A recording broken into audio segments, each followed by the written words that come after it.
Your idea's a joke. And frankly, so is your future here. He said, smiling like he'd done me a favor. I had spent over a decade building products that saved this company millions, only to have the new CEO laugh in my face like I was a joke. They told me the new leadership would bring fresh air. I didn't realize I was considered stale. The Monday he arrived, the office was buzzing like it hadn't in years. People wore their crispest clothes, switched out ceramic mugs for branded tumblers, and the younger team members hovered near his office, pretending to be busy. I stayed in my corner cubicle, sipping lukewarm coffee, watching the clock. I didn't dislike change. I disliked showmanship. When Colton Merritt entered the product floor, he looked like a walking LinkedIn banner-sharp navy suit. No tie, perfect stubble, and that restless energy tech guys in their late 30s wear like a badge. He glanced around like he already owned the building. Technically, he did. When he finally reached me, his eyes flicked to my name badge. Marilyn, he said, extending a hand. Tenure,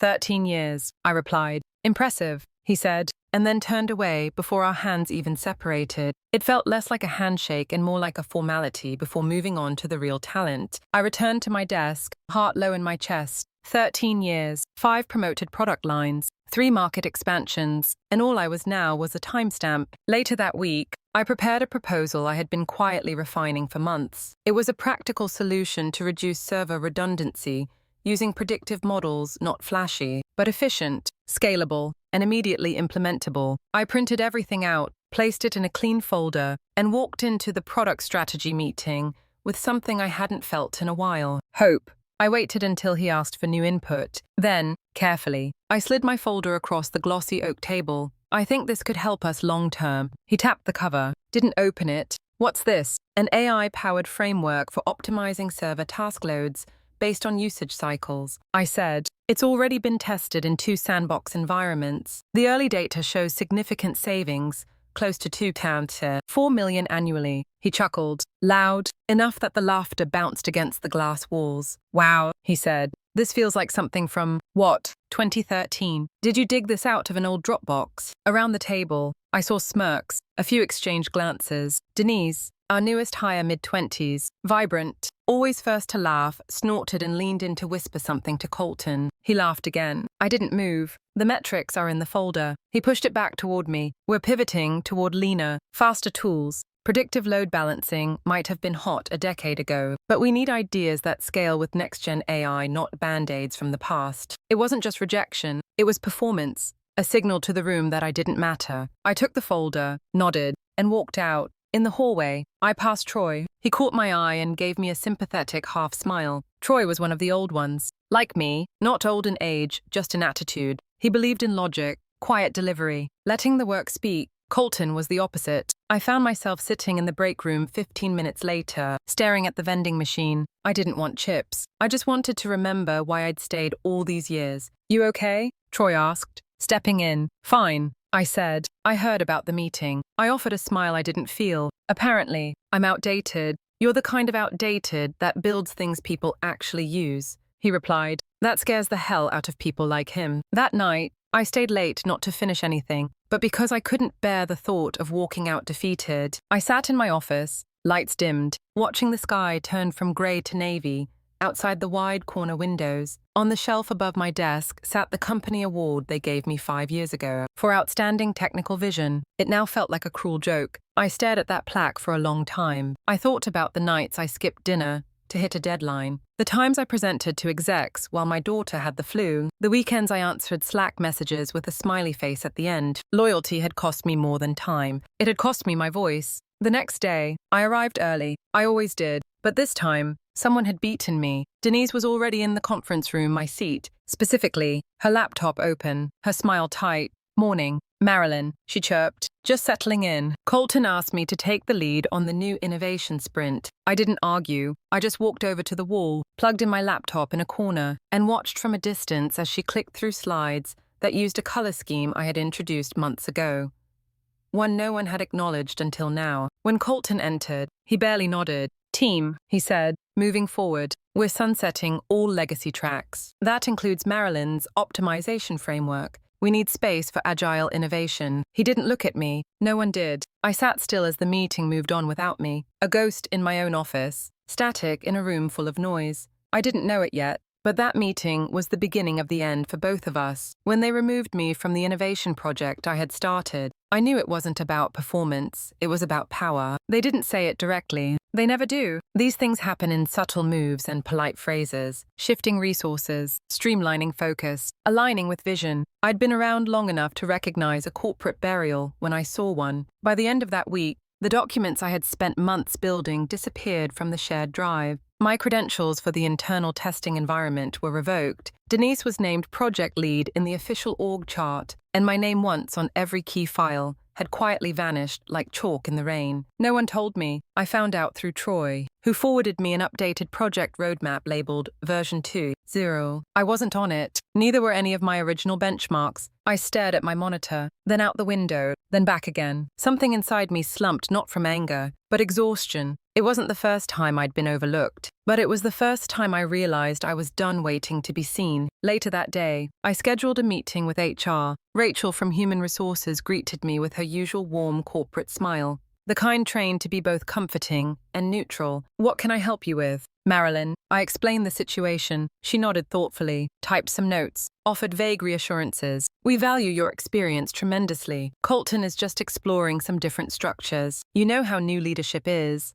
They often make quick decisions early on to gain momentum." He took my idea, I said calmly, handed it to someone else, stripped my name off it, and I'm expected to smile. Rachel didn't flinch. "I understand it's frustrating, but sometimes innovation takes collaboration. Maybe Denise brings a new angle. She didn't even know what a load-balancing algorithm was 2 months ago." Rachel exhaled lightly, fingers folded. "Have you considered taking some time off? Recharge, recenter." I stood. "I'm centered just fine. I just needed to see where I stand." I left her office with no illusions. HR wasn't going to fix this. I wasn't a liability, but I wasn't a priority either. I was a number with a long tenure and a bigger salary than most. Easy to phase out without a scene. I spent the next few days in silence. I didn't fight, didn't argue. I just showed up, did what was asked, and quietly packed my personal files onto a flash drive. No one noticed when I took down the framed photo of my daughter from my cubicle wall. No one asked why I stopped bringing in cinnamon muffins on Tuesdays. It was a strange kind of grief mourning,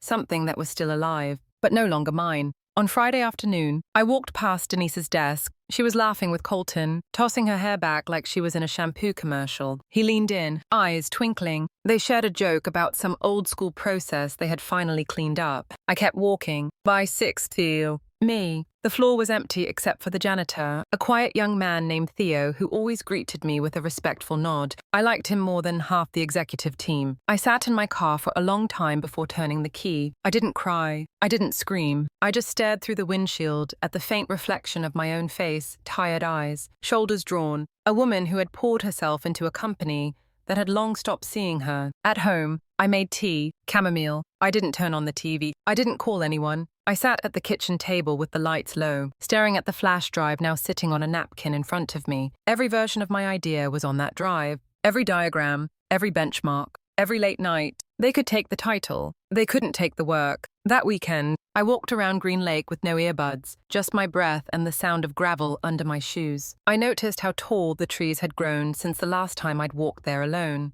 I used to bring my daughter here when she was little. She's in college now, and I wondered if she would have told me to quit sooner if I'd told her the truth. I thought about what leaving would mean. No more team slack. No more forced smiles. No more quick syncs that turned into idea theft. I also thought about what it wouldn't mean. Failure. It would mean I'd had enough. On Monday morning, I arrived at 8:00 sharp. I wore my navy blazer, the one I saved for speaking engagements. I packed up my desk in less than 20 minutes. No boxes, just a tote bag, my flash drive, and my thermos. No one noticed. Denise waved vaguely when I passed her desk. Colton wasn't in yet. Fitting. At the front desk, I handed my badge to the receptionist. "Thanks, Marcia," I said softly. She blinked. "Are you?" "Yeah. Are you okay?" I smiled, finally feeling like I meant it. "I will be in the parking lot." I stood still for a moment, breathing in the crisp air. The city hummed around me, unconcerned, uninterested, and yet I felt lighter than I had in months. I didn't have a job lined up. I didn't know what was next. But I had the one thing Colton never expected me to keep, belief in myself. I walked out that Friday evening with a flash drive in my purse and no plans to ever come back. I thought I was walking away from my best years, but it turns out I was just getting started. The first Monday of my unemployment, I woke up at 6:30 am. Me, like muscle memory, had refused to reset. For a moment, I forgot. I reached for my Dexler badge that wasn't on the nightstand anymore, then sat up slowly and stared at the ceiling. No emails, no meetings, no calendar invites, just me and the quiet hum of a city that no longer expected anything from me. I brewed coffee, stronger than usual, and sat by the window. The trees lining my block had begun to shift into their fall colors. Seattle mornings had that familiar mist, and I suddenly remembered I once loved this time of year,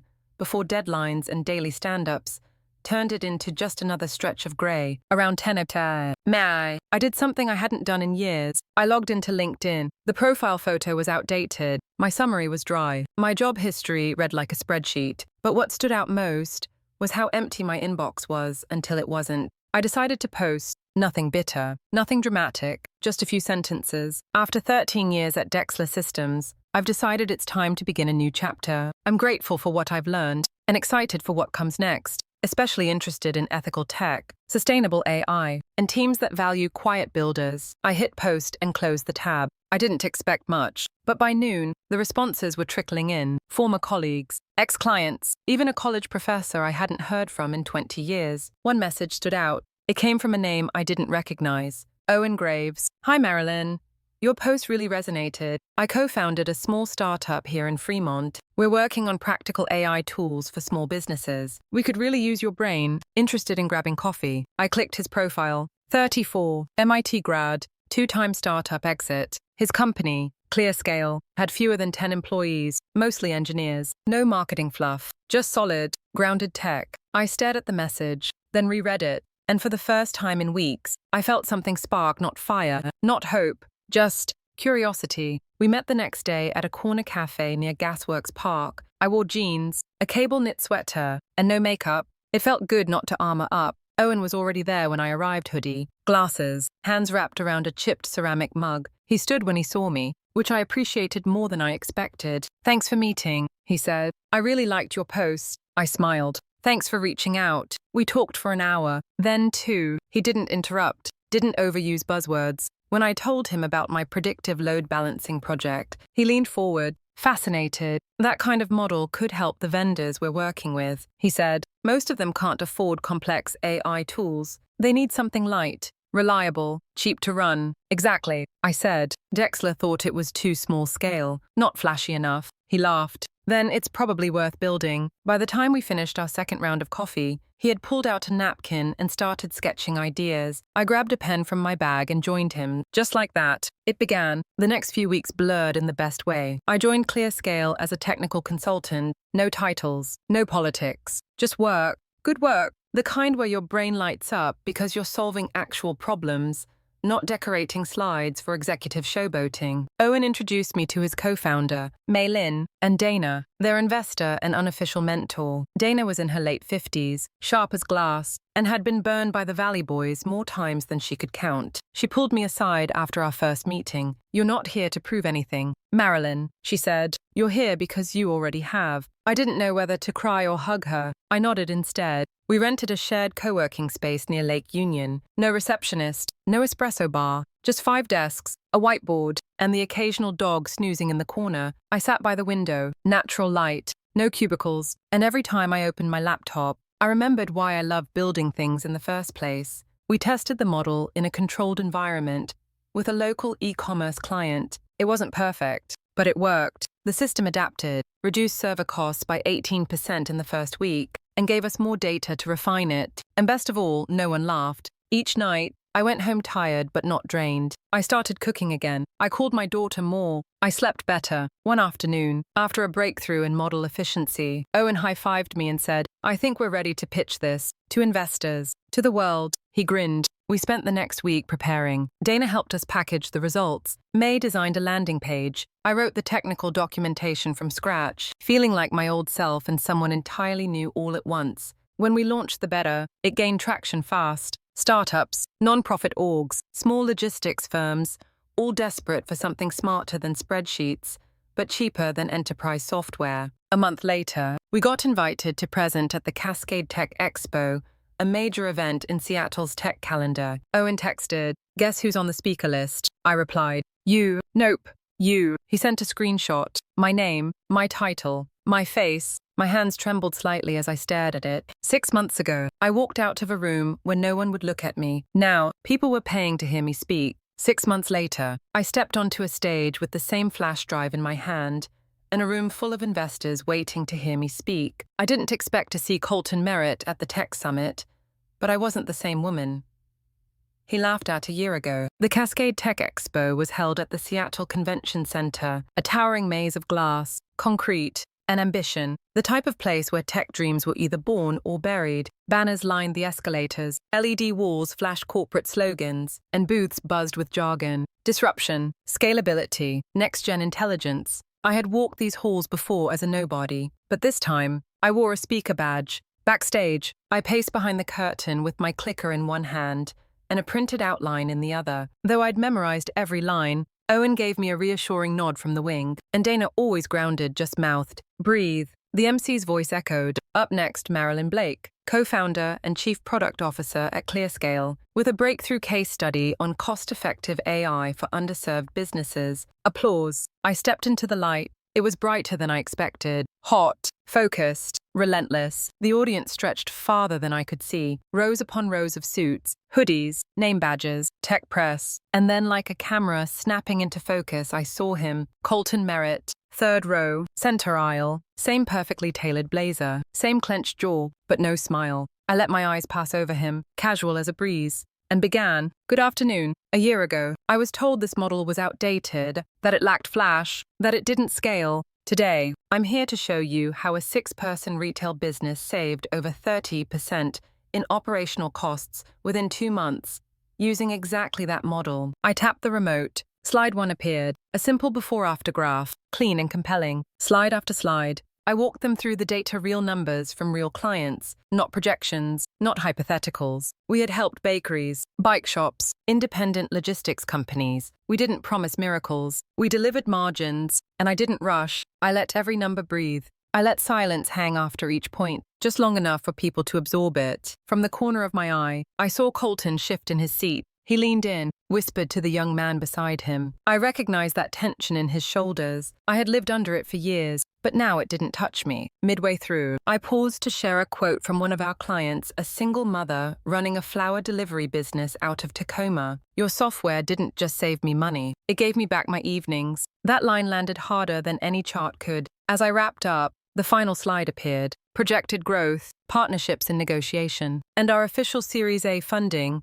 Round 7 million closed that morning. "We're not here to chase unicorns," I said. "We're here to build real, usable technology for real people. Because progress doesn't have to be noisy, it just has to work." Applause broke like thunder. I stepped down, nerves finally catching up to me. Owen threw an arm around my shoulder. Dana whispered. That was a surgical strike. I shook hands with investors, answered rapid-fire questions, even posed for a few awkward photos. And just as I reached for a glass of water, he was there, Colton. His expression was unreadable, somewhere between disbelief and calculation. He waited until the last well-wisher stepped away before speaking. "That was impressive," he said slowly. "Better than quaint," I replied, my voice light. He exhaled, forced a smile. "You've clearly been busy. Busy doing the thing you said didn't matter," I said, still holding my glass. Turns out it did. He glanced sideways, then back at me. "You know, that model. It was rough when you first proposed it. Maybe I should have." "No," I interrupted gently. "You shouldn't have laughed. That's all." He swallowed. "ClearScale. Huh, cute name. We're not cute. We're profitable and growing. One of your ex-clients signed with us last week. That got him." His mouth opened, then closed. I leaned in slightly, voice low. "You made a mistake, Colton. Not by rejecting my idea, that happens. You made the mistake of assuming I'd fade quietly." "I didn't assume," he said, then paused. "I just forgot you." There it was, the honest part, the part that stung. "Well," I said, "now you'll remember." He didn't respond. His assistant came over, touched his arm, whispered something. He gave me a last glance. No anger, no apology, just resignation. And then he walked away. Back at our booth, Dana handed me a bottle of water. "Your ex-boss looked like someone punched him through a spreadsheet." I laughed, a real laugh, the kind I hadn't let out in years. A line had formed at our demo station. Developers, press, a representative from a healthcare tech fund wanted to talk about integrations. May waved me over, grinning. but I paused one last time. Across the hall, Colton exited through the side door, shoulders stiff. Colton didn't applaud. He just stood up and left before the Q&A, his face the color of defeat. The next morning, our inbox exploded and Dexler's biggest client was among the first to reach out. I was in my kitchen when the first ping came in. I hadn't even poured my coffee yet. My phone buzzed 3 times before I finally picked it up. The subject line on the email read, "Urgent, request for follow-up, Cascade Tech Expo." It was from the Director of Operations at Kinley Logistics, one of Dexler's legacy clients, and their top revenue account for over a decade. I knew because I'd managed the back-end platform for Kinley's load tracking system for nearly 6 years. Owen was already texting when I logged into our shared email. 4 major client inquiries in 20 minutes. "You okay to jump on a call at 10? Ready when you are." I typed back. I took a deep breath, poured my coffee, and smiled to myself. This wasn't just momentum. This was a shift. By noon, ClearScale had booked 3 demo meetings for the upcoming week. Dana and May were scrambling to prioritize leads. Someone from TechCrunch had requested a follow-up article. A producer from a podcast wanted me as a guest. And then came the message from Kinley's CIO, a man named James Norwood. "Miss Blake, we've reviewed your presentation. I'm disappointed.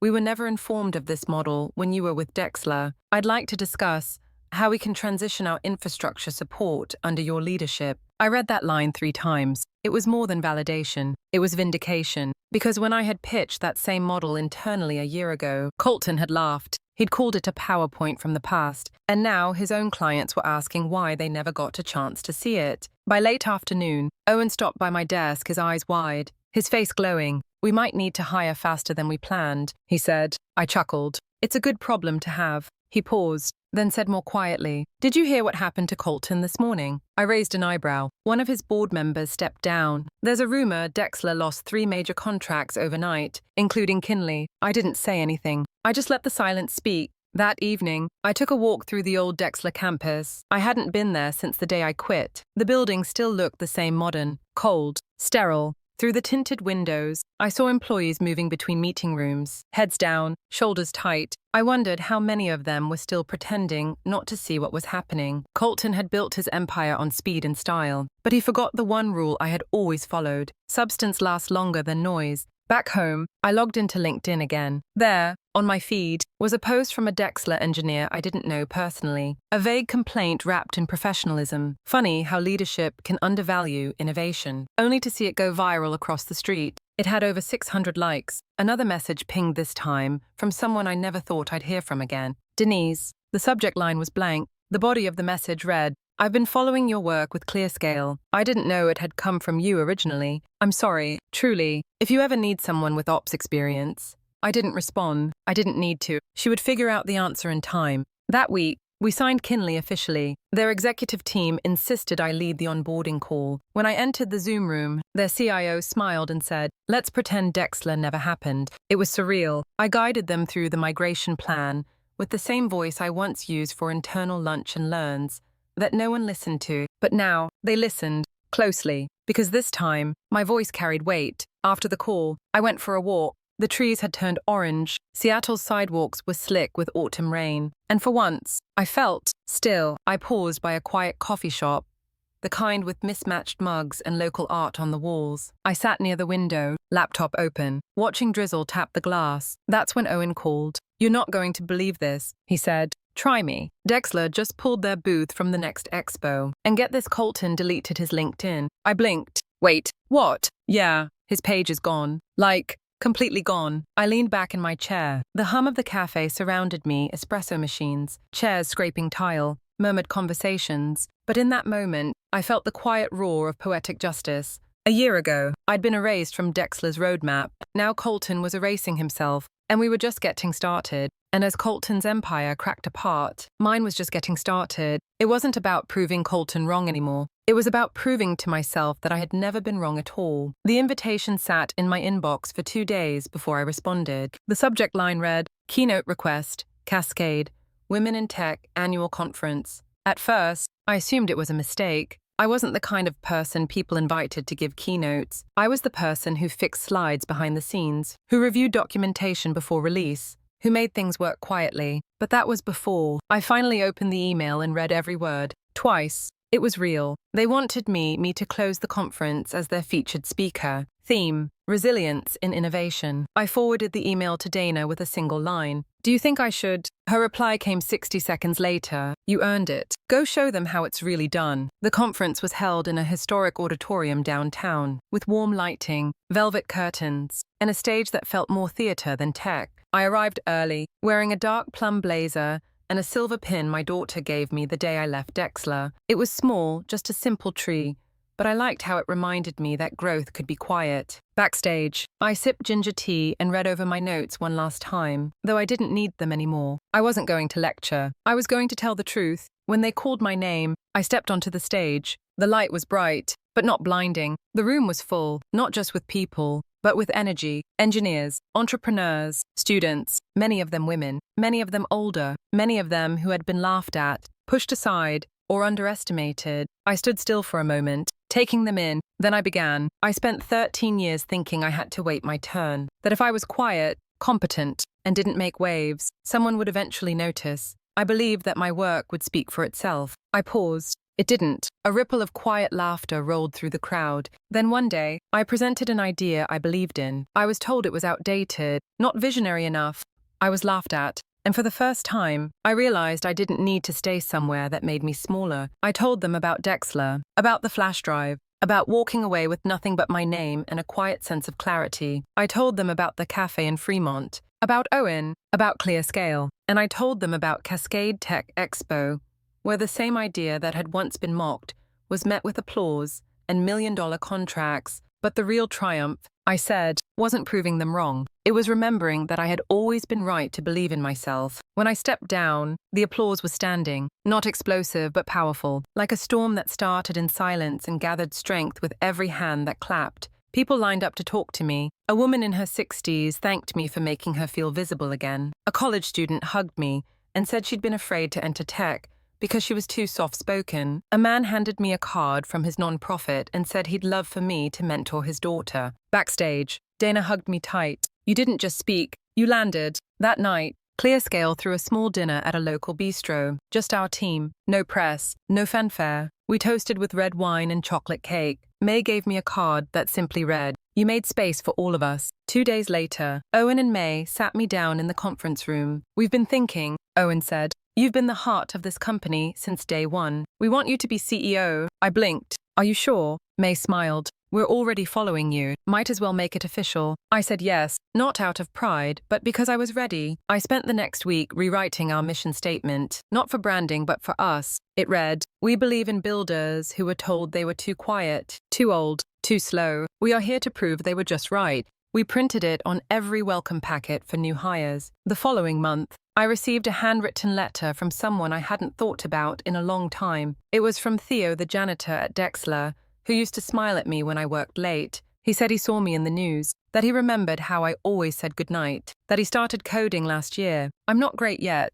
he wrote, "but your story made me think, maybe I don't have to be loud to be good." I cried when I read it. I printed it and pinned it above my desk, right next to the award we won for Most Impactful Startup in Sustainable AI. One evening, I walked back into the cafe where I'd met Owen the first time. I sat in the same seat, ordered the same drink. I opened my laptop not to check email or code, but to write something else. A letter, to myself, to the version of me who was still in that boardroom being laughed at. You were never invisible. You were never small. They just couldn't see clearly. But you did, and you kept going. I closed the laptop. The cafe had dimmed, and rain had started outside. People talked quietly around me. A man played something gentle on the piano near the window. I breathed in slowly, held the moment like it was a gift. I used to think I needed permission to be great. Turns out, I just needed to stop waiting for someone else to see it first. Never let someone else's lack of vision define your worth. Just because they don't see your value doesn't mean it's not there. It means they're not looking closely enough. True strength isn't about proving others wrong. It's about staying true to what you know is right, even when no one is listening. Sometimes the world needs time to catch up to your quiet brilliance. Keep building, keep believing. Your voice, your ideas, and your presence matter, even if the room doesn't clap. One day, the silence will break, and it'll be your name they remember when the applause finally comes.